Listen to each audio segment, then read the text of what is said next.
डर लगता है साथ चलने को कि शायद अलविदा ना कह पाए। डर लगता है उन सपनों से जिनको हम पूरा ना कर पाए। डर लगता है उन शामों से जिनमें हम सांसें भी ना ले पाए। डर लगता है साथ चलने को, डर लगता है।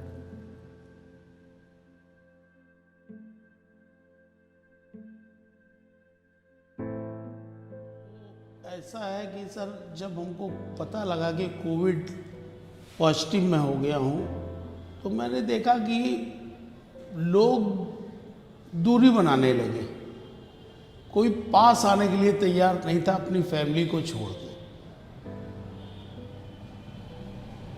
इतना लोगों को कोविड से डर था कि कोई भी साथ खड़ा होने को नहीं तैयार था। जैसे डर की एक फीलिंग बन गई थी, क्योंकि हमारे आसपास जो पेशेंट थे वो रोज़ एक दो पेशेंट डेथ हो रही थी, तो वो देख के बहुत डर सा माहौल बन गया था।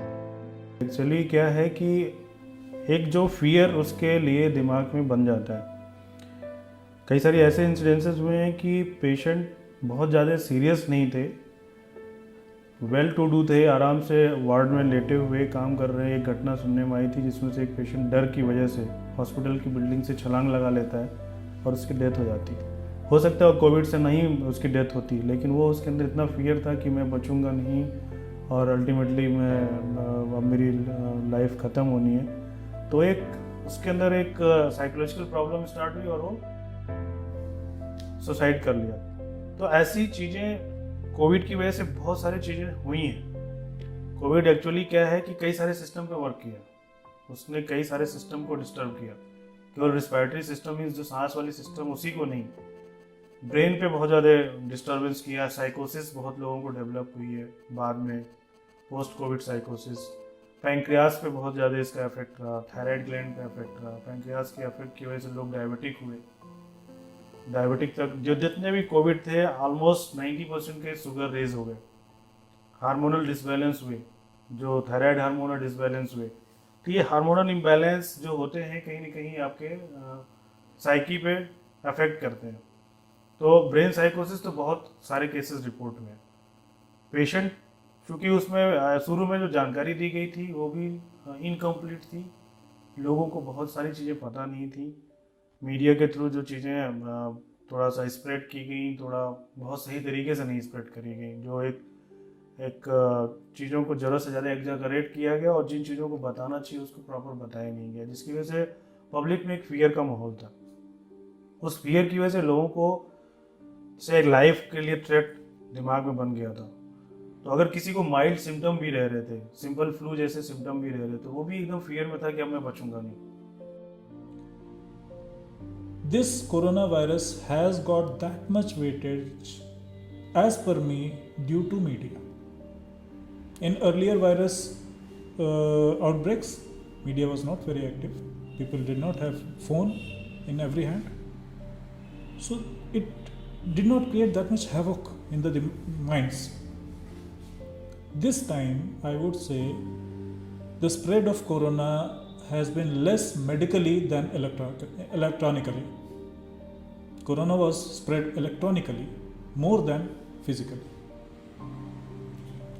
So I would rather suggest or request media personals to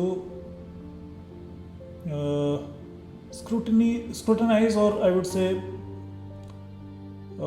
appropriate the news factor of, or the TRP, whatever you say, of this outbreaks, because it creates simply panic without any help. Media says इतने लोग मर गए, इतने लोग मर गए, इतने लोग मर गए. Media never said इतने लोग बच गए, इतने लोग बच गए, इतने लोग बच गए. So if media has to say something, it should say something positive that should create relief, not negative things that create panic. मर गए, मर गए, मर गए, मर गए, मर गए, सब मर गए, तो बचा ही नहीं कोई, पर बचे ना.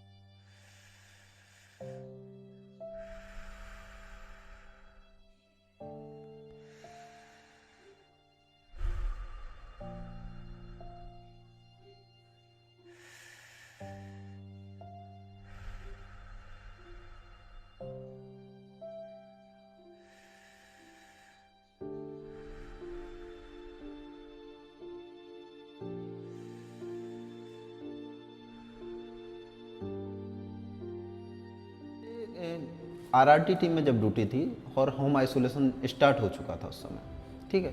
उस समय कंडीशन क्या थी, जैसे जो पॉजिटिव है उसे कई जगह मैंने देखा कि जैसे जानवरों की तरह, उनके घर वाले ही उनके साथ जानवरों की तरह व्यवहार कर रहे थे। ऐसे उन्हें डाल दिया था जैसे जहाँ भैंसें बंधी हुई हैं कई गांव में। जैसे हम लोग जब गए रैपिड रेस्पॉन्स टीम में, हमने देखा कि जो पॉजिटिव पेशेंट है उसे उन्हीं के घर वालों ने उसे जो है जहाँ भैंसें बंधी हुई हैं वहाँ डाल रखा था। उन्हें अलग से कमरा नहीं दिया, ये कंडीशन थी। कोई उसके पास नहीं आ रहा है, कोई उसके खाने के लिए जैसे हम लोग रोटी वगैरह फेंक देते हैं कुत्ते को, ऐसे वो लोग कर रहे थे। जब हमने वहाँ जाके लोगों को समझाया कि साहब एक लोग इसके साथ रहिए इन द सेंस रहिए नहीं, मास्क बांधिए, इसे खाने के लिए दीजिए। अगर जब तक आप उसे प्रॉपर न्यूट्रिएंट्स नहीं देंगे तो वो सर्वाइव वो नहीं करेगा, रिकवर नहीं होगा पेशेंट। भाई जब प्रॉपर न्यूट्रिएंट्स मिलेंगे, इम्यूनिटी बूस्ट होगी, तभी तो वो होगा। कोरोना के खिलाफ हमारा एकमात्र हथियार क्या था? हमारी खुद की इम्यूनिटी, बाकी तो कुछ था नहीं। Maybe I got infected somewhere, still I became positive, and that was the time I just had to think what to do, because it was a great panic without any solution, without any remedy, without any suggestion from anywhere. You have to survive on yourself, you have to perish on yourself. Government has simply closed everything, and the moment one gets positive, they say lock yourself in a room, that should have attached toilet, that should have attached kitchen, no one should come to you, you should not go to anyone, only mobile phone. And then if you worsen yourself, because sometimes claustrophobia hurts, and people may go into depression. In 80 to 90% of cases, apart from any other symptom, depression was there. Because you are put into a situation from where there is no way outside. You have to reside in your own room for at least 14 days without any guarantee you would survive or not. Because, see, it's a viral thing. It can progress very grave in just 48 hours. Right now we are fit and healthy. If a virus gets in and mutates, then it can take you to hell. Really, I would say that would take you to hell within 48 hours. And you never know how strong that virus is inside me, because I'm positive. जब एक delivery मैंने कराया positive patient का, उसका बच्चा receive करने वाला कोई नहीं आ रहा था। उसकी ओटी इसलिए नहीं हो पा रही थी, उसका बच्चा लेने कोई नहीं आ रहा था, इसलिए कि भाई कोरोना हो जाएगा, कोरोना हो जाएगा, कोरोना हो जाएगा। तो भाई घर वाले को भी यहाँ के डॉक्टर्स ने काफ़ी मोटिवेट किया। तो उसका हस्बैंड आया, किसी तरह एनी हाउ, ऐसे सास ससुर माता पिता कोई नहीं। कितने मरीज यहाँ पे ऐसा हुआ है, या पूरी इंडिया में ऑल वर्ल्ड में ये काम हुआ है कि मरीज जितना कोविड से नहीं मरा है, उतना वो केयर न होने की वजह से मरा है। ये सच्चाई है, ये सच्चाई है।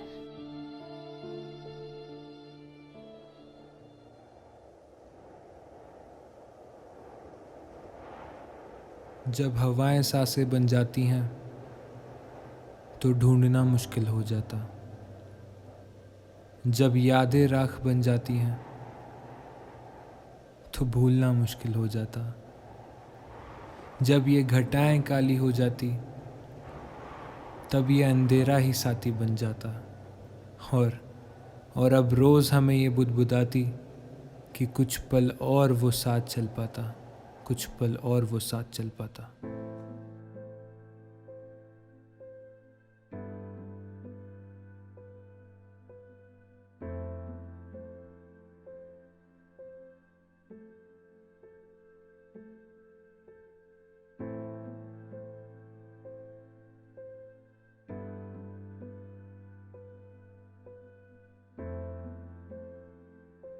सर डर तो लगता था। जिनकी छोटी छोटी 4 बेटियां हों, वो भी बेटियां हों, बेटा नहीं। लोगों ने बहुत मुझे ताना दिया, यार तुझे तो बेटियां हैं, तुझे सर झुका के रहना चाहिए। मैंने कहा कि क्यों? मैंने कहा गलती की है, कोई चोरी की है कि सर झुका के रहना चाहिए? मेरे को तो फ़ख्र है कि बेटियाँ हैं। आजकल के बेटे नहीं पूछ रहे हैं जो बेटियाँ कर दे रही हैं। ठीक है सर, मुझे डर इसी बात का लग रहा था कि भगवान ना करे, खुदा ना खास्ता करे, मैं घर जा रहा हूँ, इन्फेक्शन लेके जा रहा हूँ, कहीं मेरे बाल बच्चे ना बीमार पड़ जाए, कहीं उनको ना बीमारियाँ धर ले। इसीलिए मैं हॉस्पिटल वालों से भी कितने बार कहा, सर हमें भी 15 दिन के लिए कोविड-19 यहीं पे, जब तक हमारी रिपोर्ट नहीं आ जाती तब तक हमारे को इधर ही रखो जी। पर उन्होंने कहा नहीं, स्टाफ को रखते थे, डॉक्टर को रखते थे, पर हम लोगों के लिए नहीं।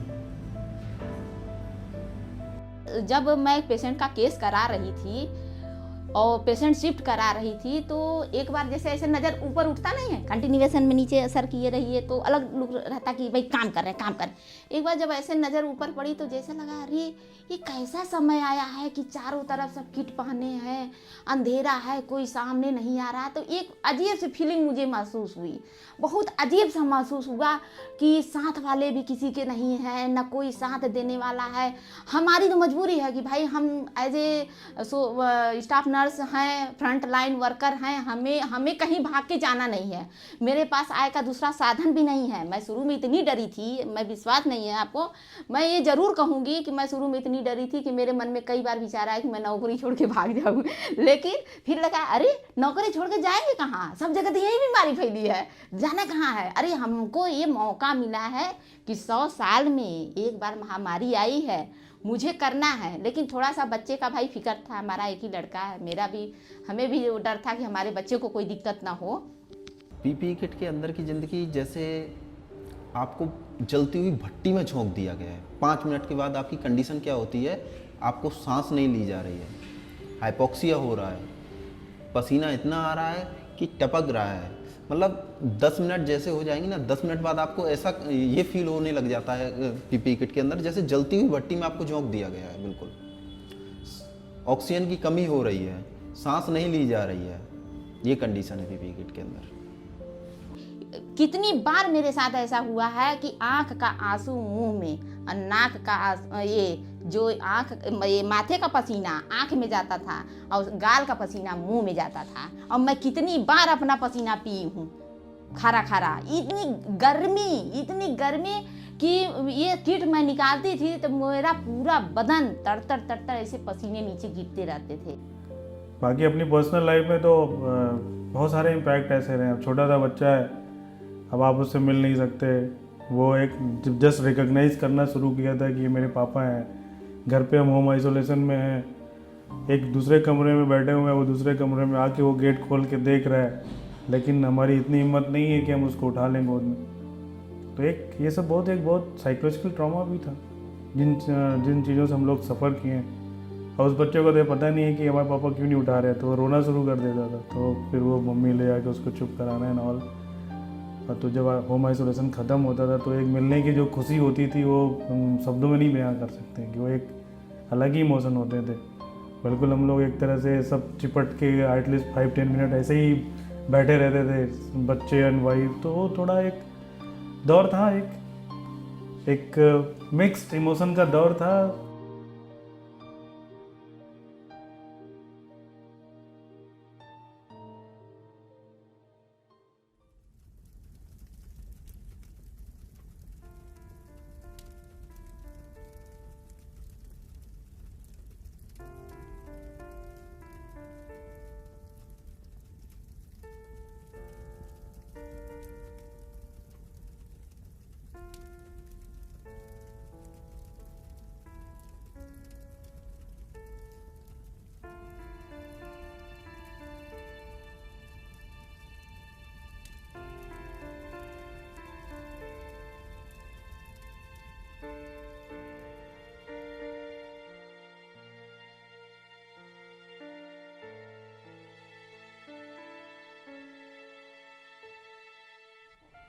कोरोना जब ये लगा लॉकडाउन, तब यहाँ मट्टी आना कम हो गई, समझ लीजिए। लोग का आना जाना सभी चीज़ बंद था।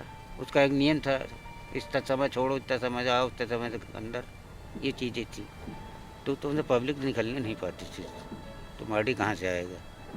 और जैसे दूर के हैं तो अपना दूर, अपना कहीं देहात के हैं खेत में गाड़ दिए, ऐसे सब कर देते थे। जो इधर लोकल के हैं वो आए यहाँ गाड़ दिए, जैसे अब ये देखिए सब गड़े हुए हैं तो उनको गाड़ दिया जाता है। बाकी जब जलाने का कोई चांस नहीं है। मट्टी में 50 आदमी 10 आदमी अलाउड थे। उस समय की बात है कि जब बहुत कम जलता था, गाड़ देते थे, सीधा ले आके उसको गाड़ देते थे, बस यही काम है। So after that, Section 144 was imposed in our village. No one was allowed to move out in and out from the village for 7 days. And when we did the cremation of our Tauji, we were only 4 people in PP kit who carried him to the crematorium. And all the village people and near and dear, they came, but they were around 50 feet away from us. They were also, because that time all were frightened. 3 deaths within 3 days.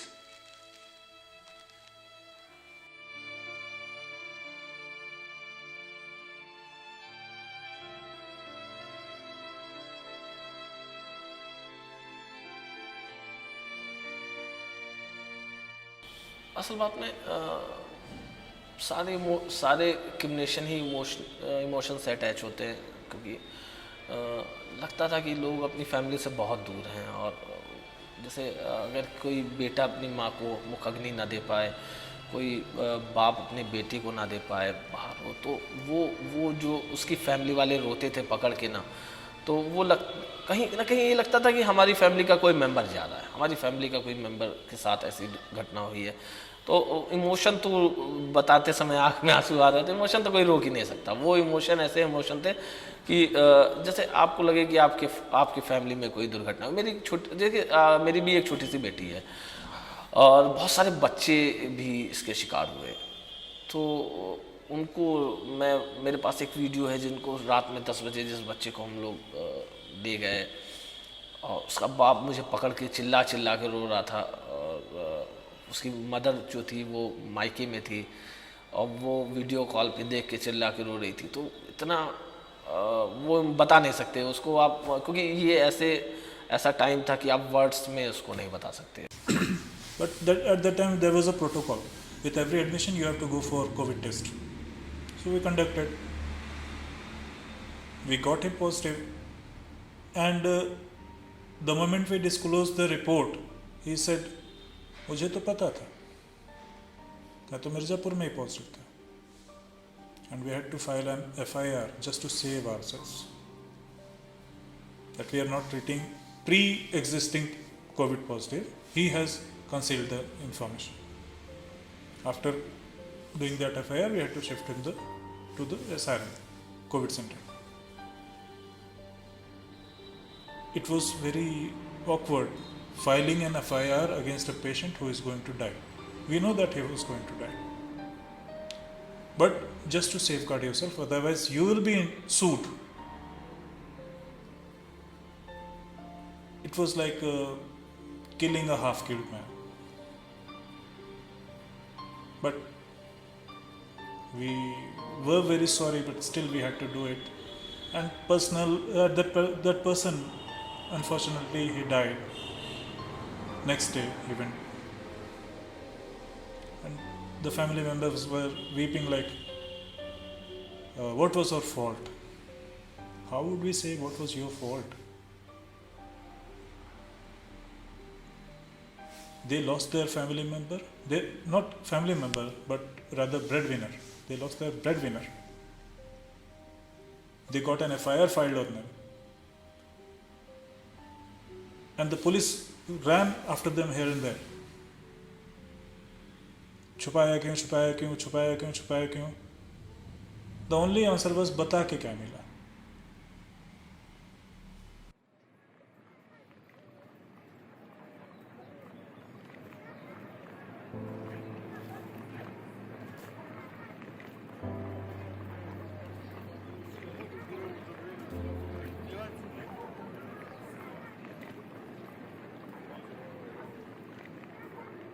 असल में हम तो हमारी तीसरी पुश्त यहीं local की है उत्तर प्रदेश का। हम लोग असल बात में मैं अपने ग्रैंडफादर से बहुत ज़्यादा इंस्पायर हुआ इस क्षेत्र में आने के लिए। मैं अपने ग्रैंडफादर से बहुत प्यार भी करता था, तो ही इज़ नॉट मोर। और वो मुझे कहानियाँ सुनाते थे कि हम लोग पाकिस्तान के रावलपिंडी से आए हुए हैं, क्योंकि हमारे ग्रैंडफादर ने हमको ये स्टोरी बताई हुई है माइग्रेशन की। तो वो सामने थी, और अगर तब भी हम नहीं कर पाते तो हमारे लिए एक लानत की बात थी। हमने देखा वही एक स्थिति थी कि लोग भाग के आ रहे थे, बहुत सारे लोग उसी भीड़ में मर रहे थे, तो वो सामने आ रहा था, वो दृश्य सामने आ रहा था, तो वो करना था, वो सामने थी, और जो कहानी थी वो सच दिखाई पड़ रही थी, तो हमने वो किया।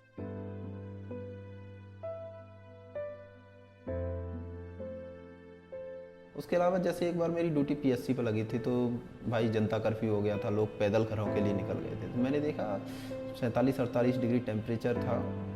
ये चीज़ मैंने खुद ने ऑब्जर्व की, और एक लड़का था मेरी एज का ही था, वो बैग लेके, और चप्पल नहीं थी उसके पास, शायद रास्ते में वो पैदल आ रहा था, टूट चुकी थी, आई डोंट नो वो कहाँ से आ रहा था, मुझे नहीं पता। और सड़क इतनी गर्म थी कि 47-48 डिग्री दिन के 2 बजे 3 बजे के माहौल क्या होता है वो आप भी समझ सकते हैं, ठीक है। तो मैंने वो चीज़ देखी तो मुझे लगा कि यार ये बहुत गलत हुआ। तो जब मैंने अपने शूज उसे दिए तो वो रोने लगा। ये चीज़ है जिसे मैं अभी शायद अपनी ज़िंदगी में कभी नहीं भूल सकता। ये जो इंसिडेंट मेरे साथ हुआ, इसे मैं कभी नहीं भूल सकता अपनी ज़िंदगी में।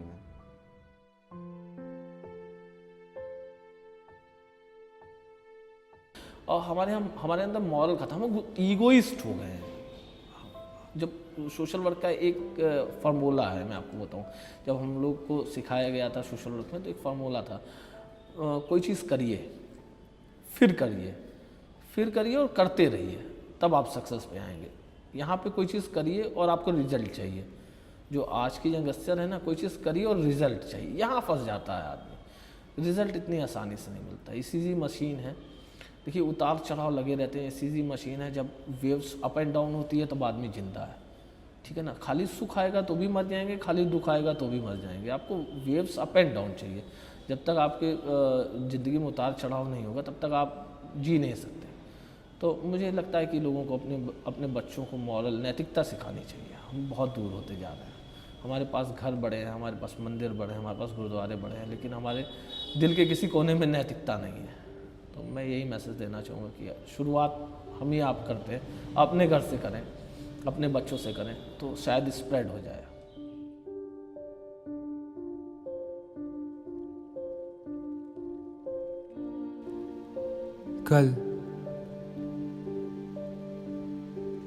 कल एक उजाला बिखराएगा कि ये समय भी टल जाएगा।